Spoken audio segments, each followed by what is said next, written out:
ये तुम लोग इतने जोरों से चिल्ला रहे हो?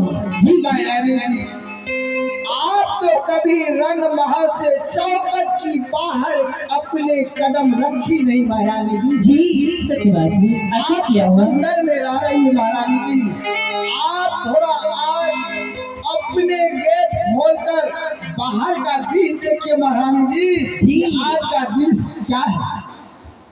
सिपाही हाँ महारानी, सच कह रहे हो? आज खोलिए ना। बड़ी अच्छी बात है। अरे जिस बारिश का और इस बारिश की इस पानी के कारण मगर की प्रजा लोग और जीव जंतु पेड़ पौधे सभी तराही तराही माने मच रहे थे। आज वही मगर में जीव जंतु सब आनंद ले रहे हैं, पेड़ पौधे सब हरे भरे हो गए हैं। इतने ऐसे लग रहे हैं कि मगध राज में बाढ़ की स्थिति आ गई है। ऐसी कौन सी अंधी है जो आज के बाद यही तो खुशखबरी आप तक पहुंचाने आया हूँ मैं दोनों भाई। जी जी महाराज जी। आज महाराज ने जिन साधु संतों जोगी नबी सन्यासियों को अपने कारागार में बंद करके उल्टा लटका करके मारते थे, हाँ। आज वही महाराज एक साधु बाबा के वचनों पे इतना मोहित हो गए हैं, इतना मोहित हो गए कि महाराज ने हम दोनों भाई से कहा, जय सिपाही जाओ रंग महल के अंदर मेरे जो महारानी है उसे कहना महारानी जी सिपाही साधु बाबा को रंग महल तक भेजे हैं। क्या? हाँ लेकिन सिपाही एक बात तुम जानते हो कि इतने दिन मेरे महाराज साधु संत मुनि महात्मा और पंडित पुजारी को सभी को दंड देते थे, मारते थे। लेकिन आज साधु और इतना ही मेरे महल तक कहाँ है वो साधु बाबा? महारानी ऐसे कहे हैं कि जाओ महारानी से कहना उसे सुंदर सा भोजन, नए वस्त्र और जाते वक्त कुछ सोन मुद्राएं दान दे करके राज दरबार से विदा करें। जी महाराज ऐसे बोले सिपाही। साधु बाबा कहे उसे ले आओ, मेरे सामने ले आओ।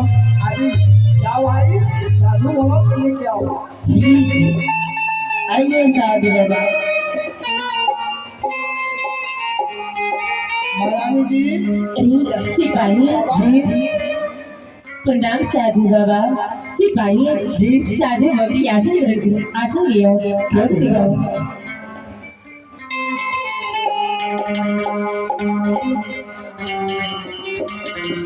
सिपाही जल्दी करो और साधु बाबा आसन लगाओ।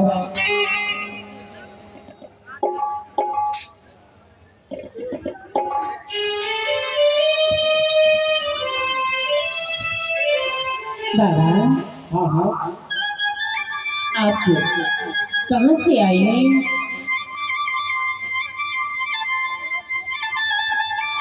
इतनी अच्छी सूरत है और इतनी अच्छी बात।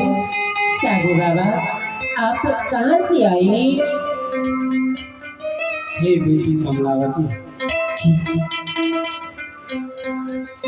मुझे आते ही मेरा परिचय पूछ दी है। जी बाबा मैं इसलिए पूछ रही हूँ कि मेरी राज में और मेरे मगध में मेरे महल में आज से 12 वर्षीय साधु संत मुनि महात्माएं आ रही हैं, लेकिन आपके आने की आनंद और इससे पहले जो आ रहे थे इतनी आनंद मुझे कभी नहीं मिली थी। इसलिए पूछ रही हूँ। जब गुरुदेव से पूछा कि कहाँ रहते हैं आप, आइए बड़ी सुंदर कवि ने तर्क दिया है। हम वासी वही देश के जहाँ जाति सब मिला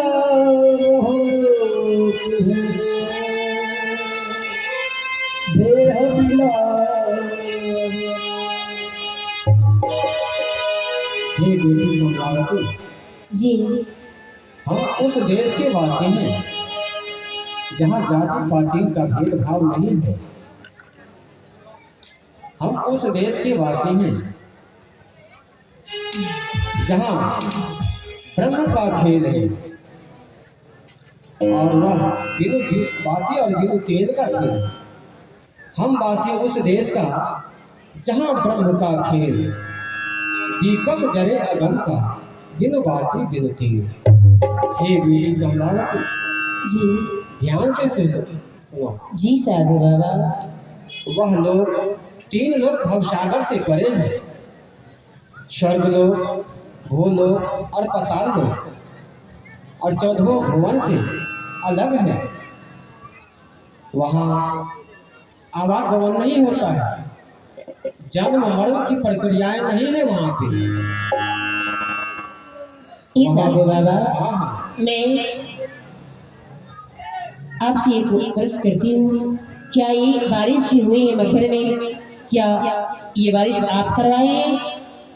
हे बेटी कमलावती, जी जब मेरा परिचय पूछ दी है तो इसलिए मैं तुम्हारे श्रद्धा भाव को देख करके मैं तुम्हें सारा वृतांत स्पष्ट सुनाता हूँ। जी, मैं यही सुनने के लिए चाहती हूँ कि आप कृपा करके ये बताएं कि आप इस मगर में आने से, क्या आपके आने से बारिश हुई, इस बारिश को कराने की हक आपको ही आप करवाए? हे कमलावती, जी बारिश संतों के आगमन से ही हुआ है, यह बात सत्य है। इसलिए कि कहा गया है, अब जाना छोटी है जमखंडा, संत दरस है सुख के कंदा। संत का दर्शन सुख का कंद माना गया है। इसीलिए तुम्हारे इस राज दरबार में और इस राज में प्रवेश होने से पूरा आनंदमय हो गया, और बारिश संतों के आगमन से ही हुआ है। बाबा, हाँ, आज से नहीं, इस नगर में 12 वर्ष पूर्व से बारिश नहीं हो रही थी। उसकी वजह यहाँ की प्रजा लोग मगर छोड़ करके दूसरी राज जाने की सोच रहे थे और जाने लगे थे। यहाँ की जीव जंतु सब त्राही त्राही मान हो रहे थे। यहाँ की जमीन धरती बंजर हो गई थी, यहाँ अकाल पड़ गई थी। और आपके आने से इस नगर में इतनी खुशी, इतनी आनंद आए हैं कि आज सभी पेड़ पौधे जीव जंतु खुशियाँ मना रहे हैं, और सभी जीव जंतु पेड़ पौधे हरे भरे हो गए हैं। हाँ, इसीलिए पेड़ पौधे सब हरा भरा है। और यह बारिश क्यों नहीं हो रहे थे, इसके पीछे कारण क्या था? जब तुमने प्रश्न कर दी है तो हमने पहले कहा कि तुम आज श्रद्धा प्रेम विश्वास के साथ आई है, तो मैं तुम्हें सारा शंका को दूर कर दूंगा। जी ध्यान से सुनो। इसी मगहर में राजा दक्ष के यहाँ सती देहांत हो गई थी और उसका यज्ञ विध्वंस हो गया था शंकर भगवान के अपमान के कारण। इसीलिए एक कारण यह भी है, और दूसरा कारण एक और है। इस कलयुग में काशी से एक साधारण संत परम सिद्ध पुरुष थे जो मगहर पहुंच गए थे। उस मगहर में जब पहुंचे तो इस मगहर की जो सार सिपाही थे, जनता लोग थे, उस संतों को बहुत बड़ा अपमान की, मारपीट किए, जी जो नहीं करना चाहिए था।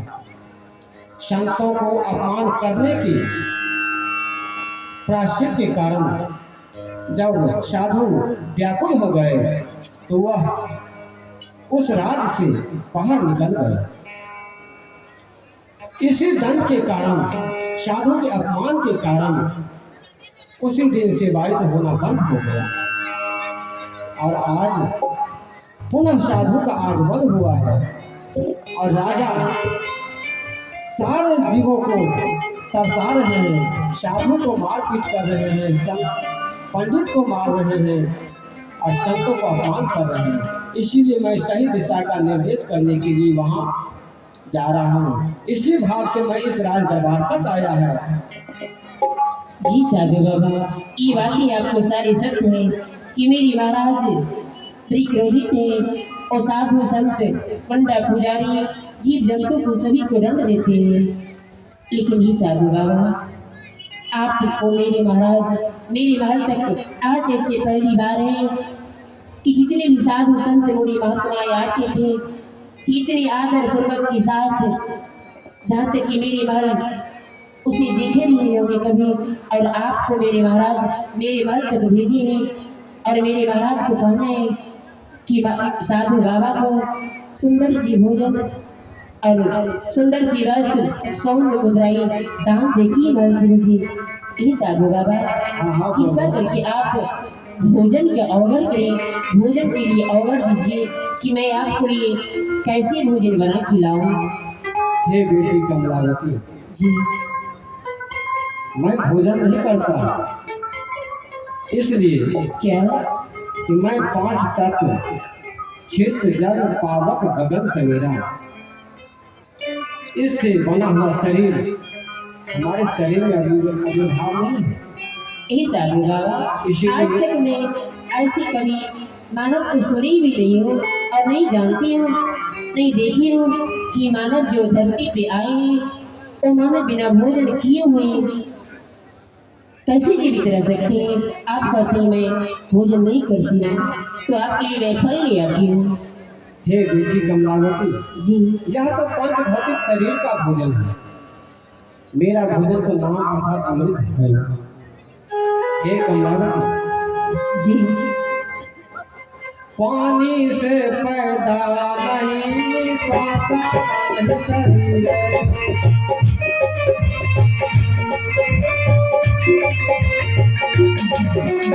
पानी से पैदा नहीं पाता शरीर।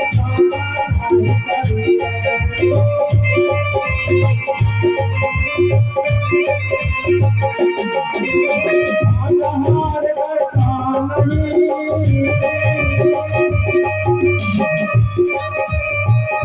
आधार करता नहीं, कायो नाम करी है।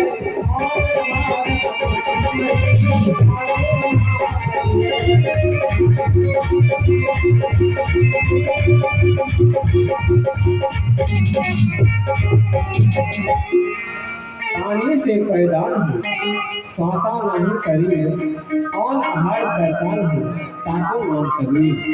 हे बेटी कमलावती, जी, मैं 5 तत्व प्रकृति और 3 गुण का आविर्भाव मुझ में नहीं है। यह पंचभौतिक शरीर तो देखने में लग रहा है, लेकिन मैं पंचभौतिक शरीर से परे हूँ। क्या इसीलिए मेरा भोजन नाम अर्थात अमृत है, जो तुम्हारे पास नहीं है। साधु बाबा, क्या आपको मेरे जैसे शरीर नहीं है? क्या आप देखने में ऐसे स्वरूप लगते हैं? आपको मेरे जैसे शरीर नहीं है? ऐसे है कि आपको मेरे जैसे शरीर नहीं है, एक भौतिक शरीर नहीं है आपको? हाँ हाँ, यह तो देखने में लग रहा है कि पंचभौतिक शरीर है, लेकिन मेरा शरीर पक्का तत्वों से है। इसीलिए मैं भोजन नहीं करूँगा, किसी दूसरे साधु को भोजन कराऊँ। ये साधु बाबा, अगर आप भोजन न कर रही तो आपके लिए मैं वस्त्र ले आती हूँ और आपके लिए दक्षिणा ले आती हूँ, और दक्षिणा ले ही कि आप जाइएगा। हे बेटी कमलावती, यह वस्त्र और द्रव्य दान भी मुझे नहीं चाहिए। यह भी तो एक पंचभौतिक शरीर का स्वार्थ को पूर्ति करने के लिए है, इसीलिए मुझे यह भी नहीं चाहिए। ये साधु बाबा, इतनी महानी और इतनी दयानिधि मैं आज तक कभी देखी नहीं थी। ये साधु बाबा, इससे पहले मेरे महल में जितने भी साधु संत आते थे, पंडा पुजारी आते थे, तो भोजन के लिए ललायत होते थे और दक्षिणा के लिए मुझसे मांग के लेते थे। अगर मैं 100 रुपये देती थी तो वो मुझसे और मांगने की चेष्टा करते थे। भला आप तो नहीं दक्षिणा के लिए स्वीकार करते हैं, नहीं वस्त्र के लिए, नहीं भोजन के लिए। इतने दिन मेरे महलों में और मेरे राज्य में जितने भी साधु संत मुनि महात्मा आते थे तो वो मुझसे भोजन मांगते थे कि हे महारानी मुझे भोजन कराओ, हे महारानी मुझे जाने वक्त कुछ दक्षिणा दो। लेकिन साधु बाबा आज आपको कृपा है और आपको रूप, आपको ऐसी दया और मधुर वाली, आपको रणवीरती चाल चलन सबसे अलग है। ऐसे तो मेरे दिल करते हैं कि आपको मैं चरण में चले जाऊँ, आप मुझे शरणागत कर दीजिए, आप मुझे वैष्णव कर दीजिए, मैं आपके चरण में जाने के लिए चाहती हूँ। हे बेटी कमलावती, जी तुम हमारे वचनों से प्रसन्न हो जी और तुम हमारे शरणागत होने के लिए आई हो, जी साधु दीक्षा प्राप्त करने के लिए आई हो। जी। लेकिन इस नगर का जो राजा है, जो तुम्हारे पति है, वह तो अभी कसाई के रूप में साधु संतों का सत्कार नहीं करते। तुम वैष्णव हो जाएगी, दीक्षा ले लेगी तो तुम्हें फिर दंड देंगे, कसनी करेंगे, इसलिए तुम दीक्षा मत लो। ये साधु बाबा मैं सारे कष्ट सारे पीड़ाई सह लूंगी, लेकिन आप मुझे अपने शरण में ले लीजिए, आप मुझे शरणागत कर दीजिए, आप मुझे वैष्णव कर दीजिए। आप मुझसे दया नहीं, मैं आज तक कभी नहीं देखी ठीक है, और मैं अपने पतिदेव को मना लूंगी। तुम्हारे श्रद्धा भाव से मैं कैसे,